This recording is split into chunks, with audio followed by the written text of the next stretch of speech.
Hello and welcome back to my channel friends. నా పేరు గాయత్రి. నేను ఇక్కడ home organisation and decoration related videos చేస్తూ ఉంటానండి. మీరు కనుక ఫస్ట్ టైం నా ఛానల్ని చూస్తున్నట్టయితే ఈ వీడియో చివరి వరకు చూడండి. నచ్చితే మాత్రం సబ్స్క్రైబ్ చేయటం అండ్ లైక్ చేయటం అస్సలు మర్చిపోవద్దు. So Wednesday morning Sankashta Chaturthi కదండి ఆ రోజు. సో పొద్దున్నే లేచి ప్రసాదం చేసేసుకొని స్వామివారికి నైవేద్యం పెట్టేసి ఇంకా పూజ అయితే కానిచ్చేసాను.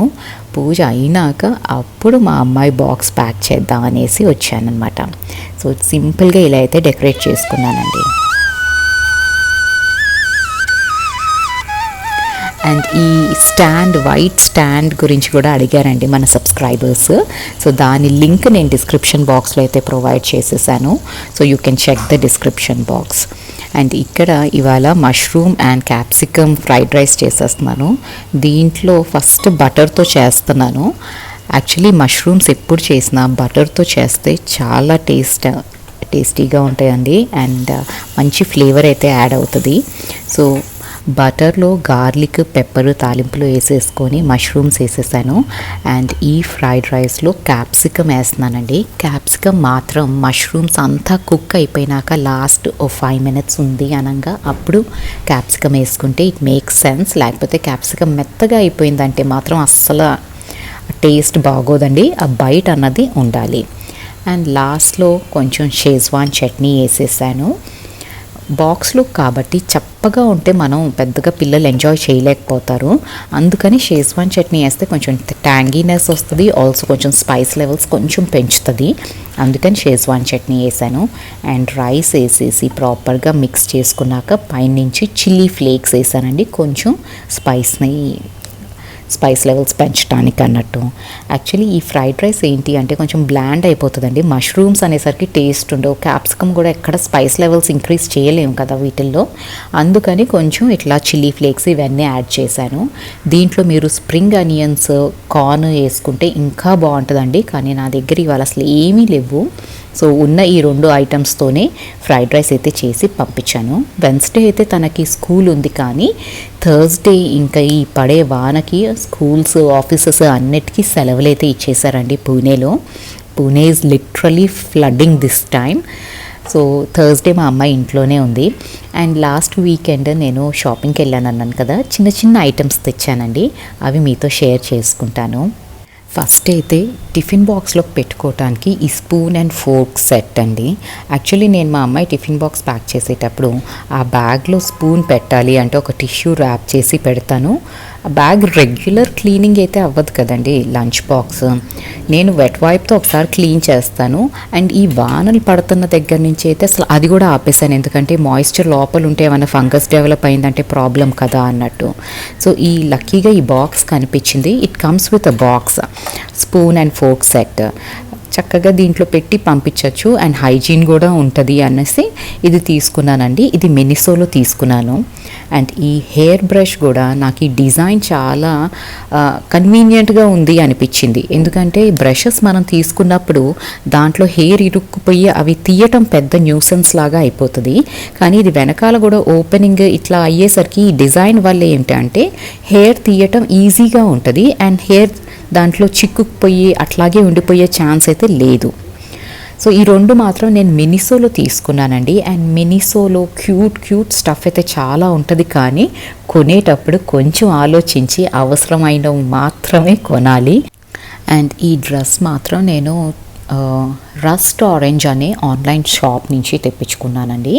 100% కాటన్ డ్రెస్. మీరు జనరలీ అడుగుతూ ఉంటారు కదా మీ డ్రెస్సెస్ గురించి అనేసి.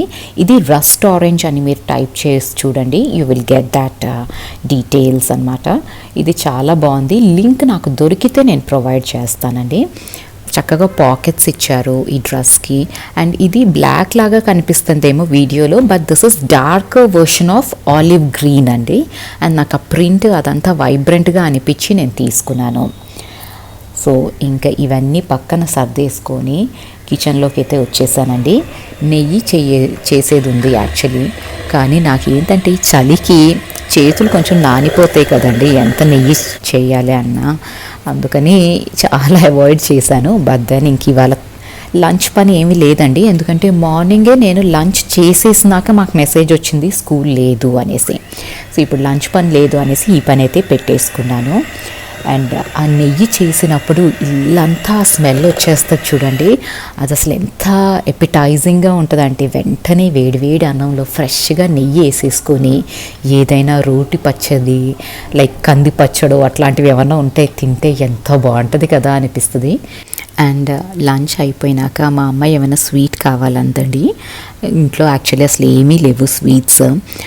అండ్ తను ఏంటంటే ఇన్స్టాలో ఏదో చూసిందంటే ఇన్స్టెంట్ కప్ కేక్ అనేసి, మగ్ కేక్ కాఫీ మగ్లో చేస్తాం కదా అలాంటి కేక్ ఏదో చూసింది, నేను ట్రై చేస్తాను అనింది.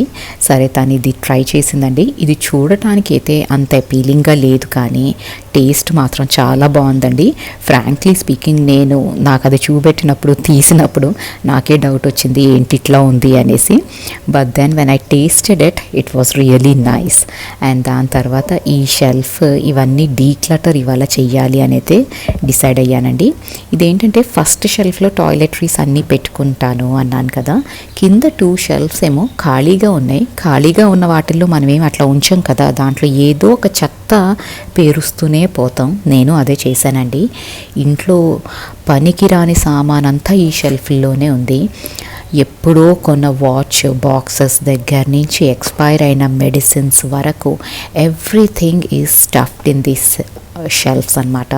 సో ఇంటిని ఎప్పటికప్పుడు క్రాస్ చెక్ చేసుకొని డీక్లటర్ చేయటం ఈజ్ వెరీ ఇంపార్టెంట్ అండి, లేకపోతే ఒక్కొక్క మూలలో ఎంత చెత్తైనా పేర్చగలం. అండ్ క్లైమేట్ ఇలా ఉన్నప్పుడు అస్సలు పని చేయబుద్ధి అవ్వదండి. అలాంటప్పుడు సింపుల్ పనులు ఏవో పికప్ చేసుకొని మనల్ని మనమే మోటివేట్ చేసుకొని వేరే పనుల్లో యాక్టివ్గా ఉండాలండి. లేకపోతే బయట క్లైమేట్ డల్గా ఉన్నప్పుడు మనం కూడా డల్ అయిపోతూ ఉంటాము అండ్ ఒక డే అంతా వేస్ట్ అయితే చేసేస్తాము. సో నేను ఇవాళ అయితే ఈ డీక్లటరింగ్ పెట్టుకున్నాను. అవసరం లేని బిల్స్, ఎక్స్పైర్ అయిన మెడిసిన్స్, పనికిరాని ఫోన్ బాక్సెస్ లేదా వాచ్ బాక్సెస్ దగ్గర నుంచి అన్నెసెసరీ వస్తువులన్నీ తీసైతే పడేశానండి. అండ్ బిల్స్ పడేసేటప్పుడు, వారంటీ కార్డ్స్ పడేసేటప్పుడు మన నేమ్, అడ్రస్ ఇవన్నీ ఉంటాయి కాబట్టి వాటిని ఎప్పటికప్పుడు చింపేసైతే పడేయాలి. You have to tear them properly and each and everything ప్రాపర్గా చెక్ చేసుకున్నాక మనం డీక్లటర్ చేస్తాము. అండ్ డీక్లటరింగ్ అన్నది ఒక రెగ్యులర్ రొటీన్లో చేసుకుంటూ పోయాము అంటే బట్టలు ఒక సెగ్మెంట్ పెట్టుకుంటాం, కిచెన్ ఒక సెగ్మెంట్ పెట్టుకుంటాము, అండ్ మన క్రాకరీ యూనిట్లో పనికిరాని కప్స్, క్రాక్ వచ్చిన కప్స్ ఏదో డిఐవై చెయ్యొచ్చు అని అన్నీ అక్యూములేట్ చేస్తున్నాం అండి. ఈ మధ్య మనకి ఏమవుతుంది అంటే ఆఖరికి వచ్చిన పార్సల్ బాక్సెస్ని కూడా మనం పడేయట్లేదు, దేనికో ఒక దానికి డబ్బా పనికి వస్తుంది కదా అని ఇంట్లో పేర్చుకుంటున్నాము. ఈ లెక్కన మనం స్టఫ్ అక్యూములేట్ చేసుకుంటూ పోయాము అంటే ఇంటి నిండా చెత్త ఎక్కువ అవుతుందండి. అండ్ ఈ క్లటర్ అన్నది ఎప్పుడైనా నెగిటివ్ ఎనర్జీని అట్రాక్ట్ చేస్తూ ఉంటుంది అనిపిస్తుంది. సో ఎప్పటికప్పుడు ఇంట్లో సామాన్ ఎంత తక్కువ ఉంటే మన బ్రెయిన్ అంత హాయిగా ఉంటుంది అని నేను బిలీవ్ చేస్తూ ఉంటానండి. బట్ స్టిల్ ఇంత చెప్పినా కూడా మా ఇంట్లోనూ ఎప్పటికప్పుడు అక్యూములేట్ అవుతుంది అండి. లైక్ ఇదిగోండి పాత కీస్, ఇవి ఎక్కడి కీసో నాకు తెలియవు, ఎప్పటివో తెలియదు, కానీ పనికొస్తాయేమో అని ఎన్ని ఇయర్స్ నుంచి వీటిని క్యారీ చేస్తున్నాను. సో వాటిని ఇవాళైతే డిస్కార్డ్ చేసేస్తున్నాను. ఈ పౌచెస్ ఇట్లాంటివి మాత్రం పెట్టుకుంటానండి. ఎవరికైనా ఏమైనా గిఫ్ట్ ఇచ్చేటప్పుడు, ఎక్కడికైనా పార్టీకి వెళ్ళినప్పుడు మనీ ఇచ్చేటప్పుడు ఈ పౌచెస్లో పెట్టి ఇవ్వచ్చు. సో వీటిని మాత్రం కొంచెం స్టోర్ చేసుకుంటున్నాం. డీక్లటర్ చేయమంటున్నాను కదా అనేసి ప్రతిదీ పడేయమంటాం మాత్రం నేను చెప్పట్లేదండి. ఒక వస్తువుని ప్రాపర్గా యూజ్ చేస్తాము, కానీ అది పనికి రాదు అన్నప్పుడు మాత్రం దాని మీద మోహం పెట్టుకోకుండా ఎప్పటికప్పుడు పడేయటం కూడా ఇంపార్టెంటేనండి. అండ్ డెఫినెట్లీ బట్టల విషయంలో అయితే ఇంకా ఎక్కువ మనం అటాచ్ అయిపోతూ ఉంటాం, దానికి సెంటిమెంటల్ వాల్యూస్ ఇంబైబ్ చేసేస్తాం. ఫర్ ఎగ్జాంపుల్ నేనైతే మా అమ్మాయి ఫస్ట్ బర్త్డేకి కొన్న డ్రెస్ ఇప్పటికీ ఉందండి. దాన్ని మొత్తం పడేయమనట్లేదు, బట్ దెన్ కొన్ని సెంటిమెంటల్ వాల్యూస్కి పెట్టుకున్నా, కొన్ని మాత్రం మనం టైం టు టైం డిస్కార్డ్ అయితే చేయాల్సిందే. లేకపోతే clutter is equal to mental illness అని నేను నమ్ముతానండి. క్లటర్ ఇంట్లో ఉంది అంటే పీస్ ఆఫ్ మైండ్ మాత్రం ఉండదు. అందుకని ఎప్పటికప్పుడు క్లియర్ చేసుకుంటూనే ఉండాలి. అండ్ ఆల్సో ఈ క్లటర్లో వైర్స్, కేబుల్స్, చార్జర్స్, పనికిరాని ఎలక్ట్రానిక్ ప్రోడక్ట్స్ వీటిని కూడా తీసేస్తూ ఉండాలండి. నేనైతే ఎప్పటికప్పుడు చెక్ చేస్తూ ఉంటాను, కానీ మళ్ళీ ఇల్లు కదండి, మళ్ళీ అక్యూములేట్ అయితే చేస్తూనే ఉంటాము. So it is a continuous process. ఇవాళ డీక్లటర్ చేసేసాం, ఇంక ఇల్లు క్లీన్ అయిపోయింది అన్నది ఉండదు, ఎప్పుడు చేస్తూనే ఉండాలి. అండ్ మోర్ కాంట్రిబ్యూషన్ ఏంటి అంటే బట్టలు అండ్ కిచెన్ వేస్ట్. బట్ ఇట్లాంటి పేపర్ వేస్ట్ కూడా ఎక్కువే ఉంటుందండి. సో వీటిని కూడా అవసరం లేని ప్రోడక్ట్స్ అన్నిటినీ డిస్కార్డ్ చేసేయాలి. పాత గ్లాసెస్ లైక్ ఇందాక చూపెట్టినట్టు ఆ పాత గ్లాసెస్ని కూడా నేను పడేశాను, అవసరం లేదండి, ఒక స్పేర్ పెట్టుకున్నాను, మిగతావన్నీ పడేసాను. అండ్ ఇప్పుడు చూడండి ఎంత స్పేస్ వచ్చిందో. నా కిచెన్ టేబుల్ మ్యాట్స్ అవన్నీ ఇక్కడ నీట్గా పెట్టుకున్నాను. అండ్ ఇక్కడ కొంచెం ఎక్స్ట్రా ప్యాకేజెస్ ఉన్నాయి, అవి అయితే నాకు అవసరం.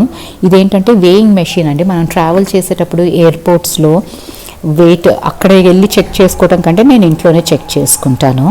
అండ్ థర్మోమీటర్ ఇవన్నీ నీట్గా అరేంజ్ అయితే చేశాను. అండ్ ఇంత చెత్త వచ్చిందండి ఈ 2 షెల్ఫ్స్లో నుంచి. సో ఇలాగైతే డీక్లటర్ చేసుకున్నాను. అండ్ ఇంత బోరింగ్ వెదర్లో కూడా కొంచెం ప్రొడక్టివ్గా అయితే పనిచేశాను.